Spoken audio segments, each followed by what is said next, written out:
Gente, muita chuva em Niterói. Vamos ficar aqui espremidinho no cantinho, estudando Maquiavel. Então vamos lá, a gente está entrando no capítulo 8º, sobre aqueles que conquistam o principado por meio do crime. Lá estou eu coçando meu nariz, né? É incrível. É só dizer, gravar vídeo e começa a coçar. Como um cidadão comum torna-se príncipe por ainda dois modos, os quais não se pode atribuir completamente à fortuna ou à virtude.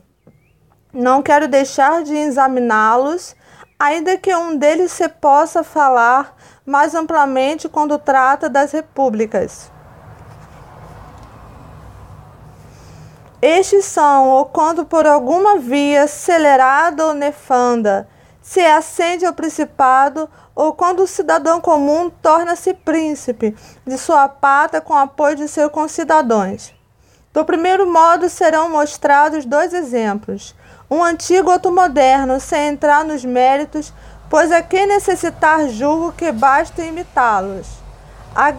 Agatocles da Sicília, não apenas um cidadão comum, mas de ínfima e desprezível fortuna, tornou-se o rei da Siracusa, filho de um olheiro. Levou sempre a vida acelerada. Não obstante, acompanhou seus desmandos com tanta virtude de ânimo e de corpo que, ingressando na milícia, fez carreira até tornar-se pretor de Siracusa.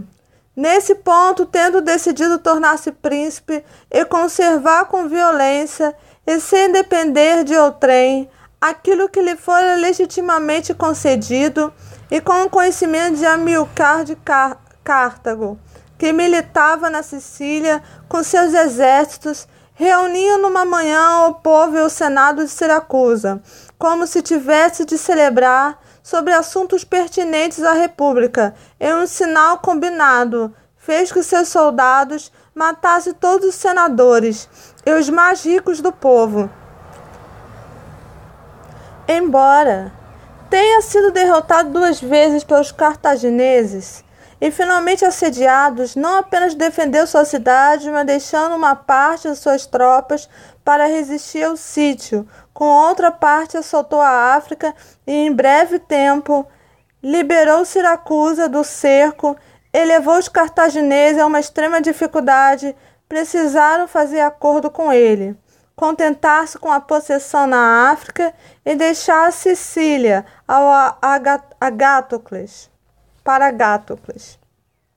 Assim, quem considerar as ações e a vida deste, não verá coisas, ou verá pouco, que possa atribuir à fortuna, pois, como já se disse, não chegou ao principado por favor de ninguém, mas pela carreira militar, que galgou com 1000 dificuldades e perigos. Em seguida, manteve-o com decisão corajosas e perigosas. Tampouco se pode chamar de dificuldade o assassinato de seus cidadãos, a traição aos amigos, não ter fé nem piedade em região, modo que pode conquistar o império, mas para a glória. Pois ao se considerar a virtude de Agatocles para entrar e sair de perigos e a grandeza do seu ânimo para suportar e superar a adversidade, não há razão para julgá-lo inferior a qualquer capitão excelentíssimo. Não obstante, sua feroz crueldade e desumanidade com infinita sordidez não permite celebrar entre homens excelentíssimos. Não se pode, portanto, atribuir à fortuna ou à virtude o que ele conseguiu sem nenhuma das duas. Em nossos tempos, sob o reino de Alexandre VI, Liveroto de Fermo, que era, vamos ver quem era, 83, de Fermo, tomou o poder na cidade. Em 26 de dezembro de 1501, Valentino mandou estrangulá-lo um ano depois, em Senigália. Tendo perdido o pai ainda pequeno, foi criado por um tio materno chamado João Foliani. Nos primeiros tempos da sua juventude, se tornou miliciano sobre Paulo Vitelli, para que o disciplinado Desculpa, gente, meu nariz fica coçando, atrapalha a minha concentração. Para que, disciplinado, alcançasse um excelente posto na milícia. Com a morte de Paulo, militou sobre o irmão deste, Viteloso, em pouquíssimo tempo, por ser engenhoso, com ânimo e personalidade rigorosos, tornou-se o primeiro homem de sua milícia. Mas como lhe parecia coisa servil estar sob o comando de outrem, pensou em ocupar Fermo, com a ajuda de alguns cidadãos, aos quais era mais cara a servidão do que a liberdade de sua pátria, e com o apoio dos Vitelli. E escreveu Dion Foliane, dizendo que, como havia estado muitos anos fora de casa, gostaria de visitá-lo à sua cidade e também verificar seu patrimônio. E como só tinha trabalhado em busca da honra para que seus concidadãos vissem como não havia usado o tempo em vão, queria chegar honradamente acompanhado por 100 cavaleiros de seus amigos e servidores, e pedia-lhe que ordenasse aos ferminos recebê-lo com toda a pompa, o que honraria não apenas o visitante, mas também o visitado, seu professor.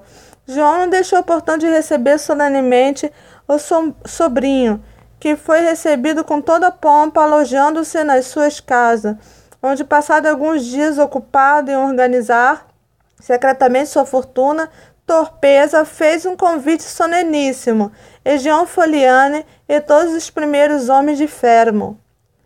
Passados a refeição e os entretenimentos oferecidos em convite deste tipo, Liveroto pôs-se a falar ardilosamente de assuntos graves, como a grandeza do Papa Alexandre e de César, seu filho, e das empreitadas de ambos. Quando João e os outros comentaram seu arrazoado, ele ergueu-se de repente, alegando que tais assuntos deviam ser tratados em local mais isolado, e se tirou para um cômodo, seguido por João e todos os outros cidadãos. Nem apenas sentaram-se de locais secretos, surgiram soldados e mataram João e todos os outros. Depois do homicídio, Liveroto montou o cavalo e percorreu a cidade, cercando o palácio do Supremo Magistrado, tanto que, por medo, foram todos constrangidos a obedecê-los e a compor o governo do qual se fez príncipe. E mortos todos os que, por descontentes, podiam ofendê-lo, estabeleceu novas ordens civis e militares, de maneira que, no espaço de um ano no Principado, não somente estava seguro da cidade de Fermo, mas também amedrontado todos os seus vizinhos. E teria sido tão difícil destituí-lo como Agatocles, se não se deixasse enganar por César Borgia. Quando, em Senigália, como já se disse, pegou Orsini e Vitelli, onde também ele apanhou um ano depois de parricídio, um ano depois de assassinar seu tio e padrasto. Foi estrangulado junto com Viteloso, que fora mestre de sua virtude e da sua infâmia. Alguém poderia duvidar de como Agatocles e outros semelhantes, depois de infinitas traições e crueldades, puderam viver longamente seguros em suas pátrias e se defender dos inimigos externos, sem jamais sofrer conspiração de seus concidadãos, sobretudo considerando que muitos outros, mediante a crueldade, não conseguiriam manter seu estado em tempos pacíficos, nem nos arriscados tempos de guerra. Creio que isso resulta de um uso bom ou mau das crueldades. Pode ser considerado bem usada, se é lícito falar bem do mal. Aquele que se faz de uma só vez, pela necessidade de segurança, e depois não se insiste nelas, convertendo-se-ás no maior número possível de benefícios para os súditos. Mal usadas são aquelas que, embora sejam poucas no início e com o tempo multiplicam-se, em vez de desaparecer. Os que adotam o primeiro modo podem, com Deus e com os homens, remediar seus governos, como fez Agatocles e os outros, isso impossível que se mantenham no poder. Note-se que, ao tomar um estado, Deve o ocupador relacionar todas as ofensas que precisa fazer e fazê-las todas de uma só vez, para não ter de renová-las a cada dia, e não renovando, reassegurar os homens e cativá-los com benefício. Quem de outra maneira procede por timidez ou maus conselhos precisa ter sempre a faca na mão. Nunca poderá confiar em seus súditos, e estes, pela injúria continuas e recentes, tampouco confiarão nele. Pois as injúrias devem ser feitas todas juntas, de forma que, saboreando-se-as menos, ofendam também menos. Já os benefícios devem ser feitos pouco a pouco, de forma a serem mais bem saboreados. É uma forma de manipulação, né, gente? Um príncipe deve, sobretudo, viver com seus súditos de modo que nenhum acaso o faça variar, pois em tempos adversos, quando houver necessidade, não fará tempo de fazer o mal, e o bem que fizeres não frutificará, porque aparecerá forçado, e não terás reconhecimento algum. Bom, paramos aqui o estudo de Maquiavel.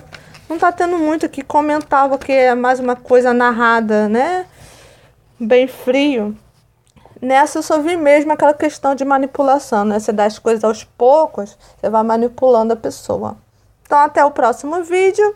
Curte aí, se inscreva e continue acompanhando o canal, porque eu vou gravar várias coisas, vários livros de literatura, de filosofia, não só em português, mas em italiano, que é a minha língua principal, né? Que eu consigo me comunicar e falar muito bem. Então, essa dá para eu ler com vocês algum livro escrito propriamente dito em italiano. Beijão!